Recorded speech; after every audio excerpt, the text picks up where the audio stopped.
কিন্তু মুসলমানরা যখন মারা যায় তখন এরা বড়ই পাতা দিয়ে গরম পানি ফুটিয়ে তারপরে গোসল করায়। তার কারণ কি?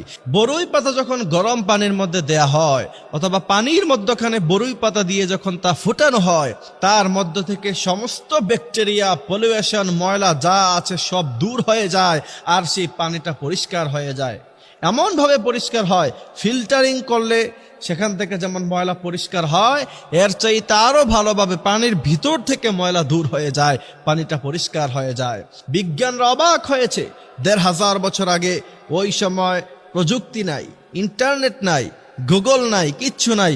ওই সময় মুহাম্মদ সাল্লাল্লাহু আলাইহি সাল্লাম কি করে এটা জানলেন যে বড়ই পাতা পানির মধ্য দিয়ে ফুটালে সেই পানিটা একদম পরিষ্কার হয়ে যায়? এরা ইসলামের কাছে মাথাকে তারা নত করে দিয়েছে। এই জন্য সেই গাছের পাতা আপনি যদি চিবিয়ে সেটা রস খেতে পারেন অথবা তা দিয়ে ফুটিয়ে আপনি যদি গোসল করতে পারেন, তাহলে আপনার শরীরে যেই পলিউশন থাকার কারণে চুলকানি হয় অথবা অ্যালার্জি হয় সেটা কিন্তু ভালো হয়ে যাবে।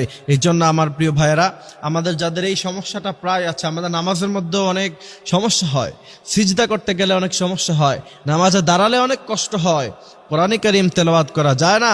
এই জন্য প্রিয় ভাইয়েরা আমার, আমরা এই সিস্টেমটা আমরা অবলম্বন করতে পারি। আল্লাহ সুবহানাহু ওয়া তাআলা আমাদেরকে বোঝার মানার তৌফিক দান করুক, আমিন।